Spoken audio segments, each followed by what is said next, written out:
بسم اللہ الرحمن الرحیم۔ السلام علیکم ناظرین، AWC ایگری کے ساتھ میں ہوں آپ کا میزبان طاہر ندیم۔ ناظرین، آج ہم موجود ہیں محمد Nawaz Sharif university of agriculture Multan میں۔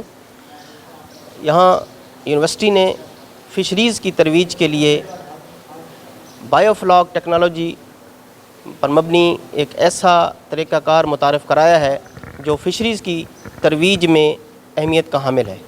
آج اس ٹیکنالوجی کے حوالے سے ہم بات کریں گے شعبہ زوالوجی کے طالب علم جو فشریز اینڈ ایکو کلچر میں MS کر رہے ہیں، جناب راشد رحمان صاحب، کہ یہ جو ٹیکنالوجی انہوں نے متعارف کرائی ہے یہ کیا ہے اور کس طرح یہ اکنامیکل طریقے سے ہمارے ملک کی ترقی میں اہم کردار ادا کر سکتی ہے۔ السلام علیکم۔ وعلیکم السلام سر۔ راشد صاحب، آپ ہمیں بتائیں گے کہ یہ جو بایو فلاک ٹیکنالوجی ہے یہ کیا ہے اور یہ کس طرح جو ہمارے فشریز سے ریلیٹڈ لوگ ہیں ان کے لیے یہ مفید ثابت ہو سکتی ہے؟ Sir basically bio flock technology جو ہے ایک نئی ٹیکنیک ہے، ایک ایسی ٹیکنیک ہے جس میں ہم کم پانی اور کم جو ہے زمین کے استعمال سے ایک اچھی اور خاص جو فشز ہوتے ہیں ان کی ہم پروڈکشن کرتے ہیں۔ راشد صاحب، یہ جو آپ نے ماڈل ڈیولپ کیا ہے یہاں، تو یہ کتنی جگہ پر آپ نے بنایا ہے اور اس کے بنانے پر کتنے اخراجات وہ آئے ہیں؟ سر اس کو بنانے میں ابھی جو ہے اگر ہم اس کی اکنامک ویلیو دیکھیں، پرائسز دیکھیں، جس طرح سے دوسری سامان وغیرہ بڑھ رہے ہیں ان کی قیمتوں سے، تو ابھی یہ تقریباً 2 لاکھ تک اس کی جو ہے کاسٹ آ جاتی ہے۔ لیکن اس سے پہلے جب یہ سسٹم لگایا گیا تھا تو اس وقت یہ 1,40,000 میں بنا تھا۔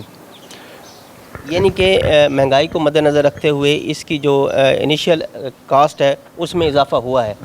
اچھا، تو آپ ہمیں یہ بتائیں کہ اس میں جتنی مچھلی ہم افزائش کرتے ہیں وہ عام طور پر کتنے پاؤنڈ میں آج کل تیار ہو رہی ہے اور اس میں وہ کتنی ہو جاتی ہے؟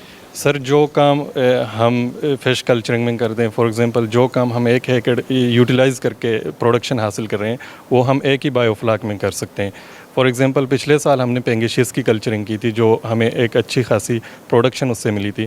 چونکہ پینگیشیس کا سائز تلاپیا سے تھوڑی بڑی ہوتی ہے اور وہ کیٹ فش فیملی کا ممبر ہے، تو اسی حوالے سے اس دفعہ ہم نے مطلب جو فش اسپیشی ہے وہ چینج کیا ہوا ہے۔ اس دفعہ ہم کر رہے ہیں تلاپیا کلچرنگ۔ تلاپیا کی سائز بھی اس کی نسبت چھوٹی ہے، تو یہ فش پہ ڈیپینڈ کرتا ہے کہ ہم کون سا اسپیشی استعمال کر رہے ہیں۔ اگر اس کی سائز فار ایگزامپل 1 kg سے اوپر ہوتی ہے تو اس اسپیشی کو ہم اس کی کوانٹٹی کو ہم کم کرتے ہیں، اور جو چھوٹے سائز کی مچھلیاں ہوتی ہیں ان کی کوانٹٹی کو ہم بڑھا سکتے ہیں۔ لیکن جو آپ کے پیچھے لگی ہوئی یہ ٹینک ہے اس کی والیوم 15,000 لیٹر آف واٹر ہے، اور اس میں ہم ایزیلی 500 to 600 تلاپیا کی کلچرنگ کر سکتے ہیں۔ پچھلے سال جب ہم نے پینگیشیس کی کلچرنگ کی تھی تو اس وقت ہم نے 450 to 500 پینگیشیس ڈالے تھے اس میں۔ اچھا، یہ بتائیں کہ اس میں یہ جو بایو فلاک ٹیکنالوجی ہے اس میں ہم کون کون سی مچھلی کی افزائش کر سکتے ہیں؟ سر اس میں بیسکلی جو کیٹ فشز ہوتے ہیں جیسے کہ پینگیشیس ہو گیا، اس کے علاوہ ہم شرمپ کی بھی کلچرنگ اس میں کر سکتے ہیں۔ تلاپیا کی پروڈکشن اچھی خاصی ہوتی ہے اس میں۔ تو یہ جو ٹیکنالوجی ہے ہم اس کو اپنے گھروں میں بھی ڈیولپ کر سکتے ہیں؟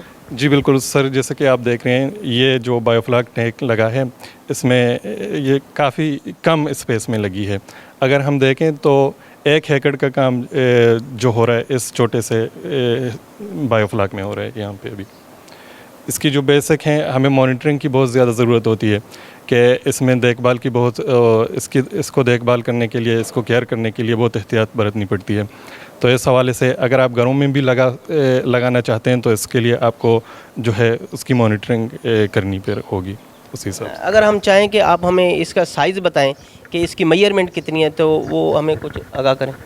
سر اس کی جو ہائٹ ہے وہ 2 میٹر ہے، اور اس کی جو ویڈتھ ہے وہ تقریباً 4.5 to 5 میٹر ہے، ڈپینڈ کرتا ہے۔ جو اس میں پانی آ سکتا ہے 15,000 لیٹر آف واٹر ہم اس میں استعمال کرتے ہیں۔ یعنی کہ اتنی چھوٹی سی جگہ میں ہم اتنی مچھلی کی وہ افزائش کر سکتے ہیں جتنی عام طور پر 1 ایکڑ کے تالاب میں کی جاتی ہے۔ بالکل سر، جو ہم 1 ایکڑ میں کر رہے ہیں وہاں ہم ایک چھوٹی سی سیٹ اپ لگا کے اس کو ایزیلی ہم اتنی ہی پروڈکشن لے سکتے ہیں وہاں سے۔ تو کیا اس کو کمرشل بنیادوں پر اپنایا جا سکتا ہے؟ جی بالکل، اس کو کمرشل بنیادوں پہ اپنایا جا سکتا ہے۔ تو اس حوالے سے آپ ہمیں بتا سکیں کہ اس کی لوگوں میں یا ایسے لوگ جو فشریز سے ریلیٹڈ ہیں ان میں کتنی اس کے حوالے سے کوئی ڈیمانڈ ہے یا وہ اس کو سمجھتے ہیں کہ یہ بہتر ہے؟ چونکہ میں نے پہلے بھی کہا کہ یہ سسٹم نہیں ہے، تو اس حوالے سے لوگوں میں آگاہی پیدا کرنے کی اور بھی زیادہ ضرورت ہے۔ یہاں ملتان میں کافی جگہ لگے ہوئے ہیں، جیسے کہ بند بوسن روڈ ہے، ایک ہماری یونیورسٹی میں ایک لگا ہے۔ اس کے علاوہ لوگوں میں مطلب اس چیز کو پھیلانے کے لیے ابھی تک ہم نے کام کرنا ہے، تو اس حوالے سے اگر آگاہی پھیلائی جائے تو یہ بہت اچھی طریقے سے پروڈکشن دے سکتا ہے۔ راشد صاحب، آپ ہمیں یہ بتائیں کہ اس کے میں جو مچھلی ڈالتے ہیں افزائش کے لیے، تو اس کے لیے خوراک آپ کون سی استعمال کرتے ہیں؟ سر اس کے لیے ہم مینوفیکچرڈ فیڈ استعمال کرتے ہیں، مصنوعی فیڈ ہم استعمال کرتے ہیں، اس میں پروٹین، فیٹس وغیرہ یہ چیزیں ہوتی ہیں، اور فیلیٹڈ فارم میں ہوتی ہیں، چھوٹی چھوٹی گولیوں کی شکل میں ہوتی ہیں، اور جیسے کہ ہم پاؤڈر فارم یوز کر رہے ہیں ادھر پونڈز وغیرہ میں، تو اس میں یہ نہیں ہے۔ اس میں ہمیں واٹر کوالٹی کو مینٹین کرنے کی بہت ضرورت ہوتی ہے، تو اسی لیے ہم اس میں پیلیٹڈ جو مینوفیکچرڈ فیڈ ہیں وہ استعمال کرتے ہیں۔ اچھا، پانی کی جو کوالٹی مینٹین رکھنے کے لیے اس کے لیے کیا خاص توجہ دینی پڑتی ہے؟ سر سب سے پہلے تو ہم اس کی پی ایچ چیک کرتے ہیں روزانہ کی بنیاد پہ، اور اس کے علاوہ نائٹرائٹ جو ٹاکسک مٹیریل ہوتے ہیں فشز کے لیے، ہم ان کی مانیٹرنگ کرتے ہیں، تو اس حوالے سے ہمیں بہت ہی کیئر کرنا پڑتا ہے۔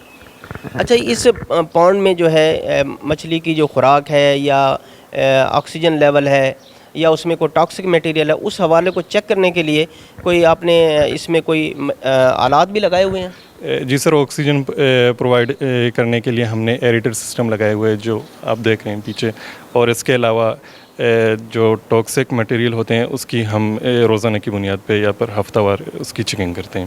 اس کے لیے اسپیشل جو میٹر وغیرہ ہوتے ہیں، ڈیزولو آکسیجن ہو گیا، نائٹرائٹ، یہ ساری چیزیں ہم روزانہ کی بنیاد پہ یا پھر ویکلی طور پر کرتے ہیں چیکنگ۔ اگر اس کو کمرشلی بنیادوں پر لگایا جائے، چونکہ ہمارے ہاں لوگ اتنے خواندہ نہیں ہیں، تو ان کے لیے اس سسٹم کو اپنانا کس قدر آسان ہے؟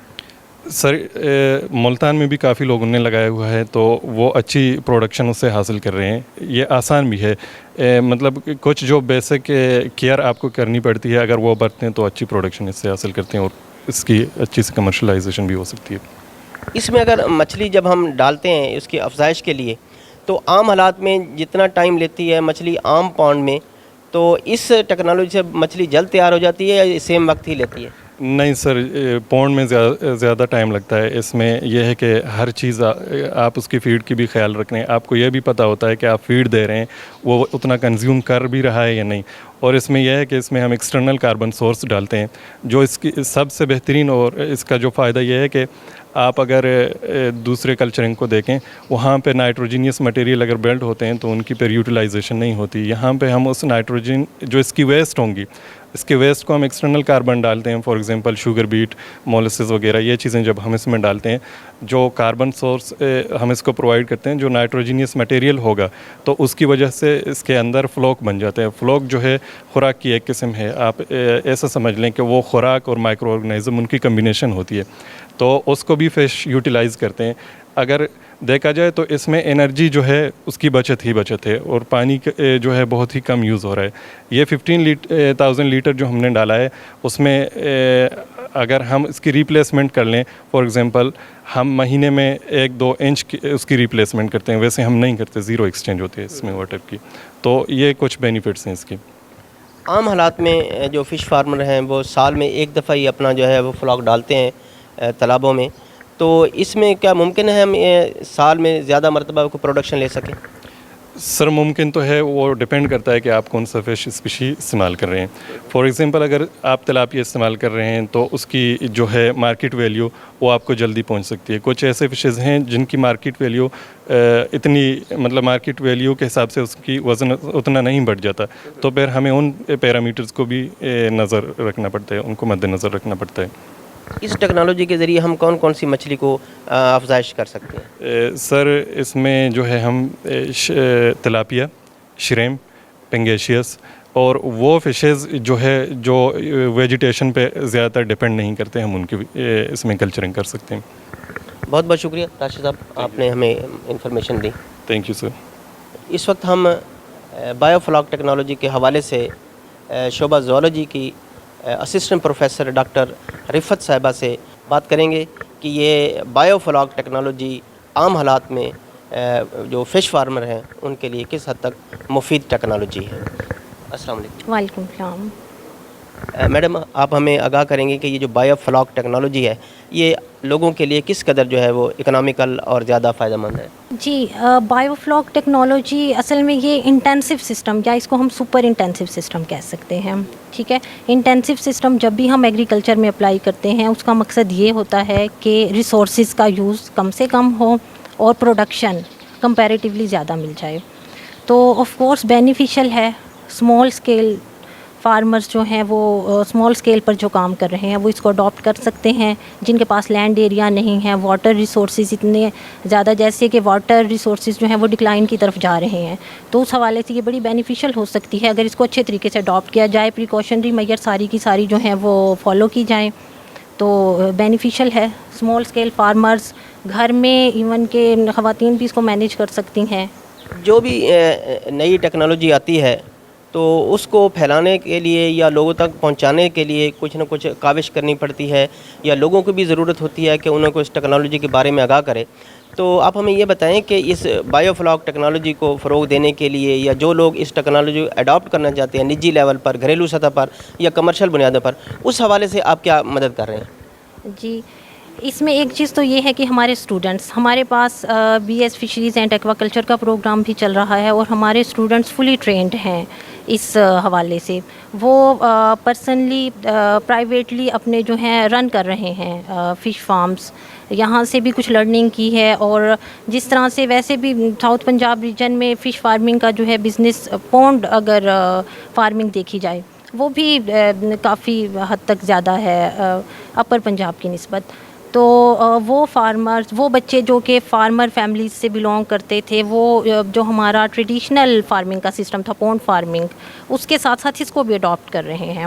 انہیں ہم نے ٹرینڈ کیا ہے. پھر اس کے علاوہ ہمارا آفس جو ہے وہ ہر وقت کھلا رہتا ہے. لوگ کنسلٹنسی لیتے ہیں ہم سے، تو ہم ہر ممکن کوشش کرتے ہیں کہ انہیں گائیڈ کیا جائے کسی بھی طرح سے. ہمارے ہاں جو روایتی فش تیار کی جا رہی ہے کمرشل بنیادوں پر، اس سے ہٹ کر جو اس بایو فلاک ٹیکنالوجی کے ذریعے تیار کی جاتی ہے وہ ذرا مختلف قسم کی ہے. تو آپ ہمیں کو تھوڑا سا یہ بھی بتائیں کہ اس کی مارکیٹ میں کیا ڈیمانڈ ہے یا لوگ اس کو کس حد تک پسند کرتے ہیں؟ مارکیٹ میں یہ ہے کہ مارکیٹ ویلیو دیکھا جائے تو یہاں پر دوسری فشیز، رہو وغیرہ جن کا ویٹ زیادہ ہو جاتا ہے وہ موسٹلی پریفر کی جاتی ہیں. لیکن آہستہ آہستہ اس کا بھی ٹرینڈ آ رہا ہے، کیونکہ اس میں ہم اومنیورس فش، ہربیورس فش کو نہیں کر سکتے. تو یہاں پہ موسٹلی رہو، تھیلا وغیرہ جو ہیں پریفر کی جاتی ہیں. اس کی بھی market value day by day بڑھ رہی ہے. اس میں یہ تھوڑا سا ڈفرینس آ جاتا ہے کہ ڈیزیز فری ہے یہ فش. پورا چیک رکھا جاتا ہے، یہاں پہ پورا کنٹرول کیا جاتا ہے. ساری کی ساری میئرمنٹس جو ہیں وہ کی جاتی ہیں ڈیلی بیسس پر یا ویکلی. ناظرین، آپ نے بایو فلاک ٹیکنالوجی کے حوالے سے سنا کہ یہ ٹیکنالوجی کس قدر کارآمد ہے.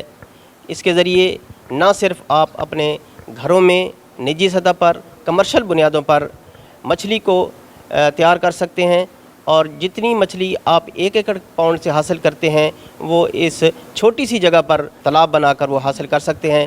اس سے نہ صرف آپ کے اخراجات کم ہوں گے بلکہ آپ کی آمدنی بھی بہت زیادہ ہوگی. اگرچہ یہ نئی ٹیکنالوجی ہے لیکن اس کے حوالے سے یہ کہا گیا ہے کہ یہ انتہائی اکنامیکل ہے اور اس میں بیماریوں کا اثر جو ہے وہ بالکل بہت کم ہے.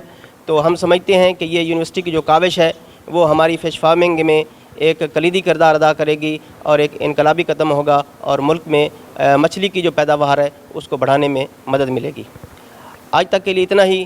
آئندہ سیگمنٹ کے ساتھ پھر آپ کی خدمت میں حاضر ہوں گا. اپنے میزبان طاہر ندیم کو دیجیے اجازت. اللہ نگہبان.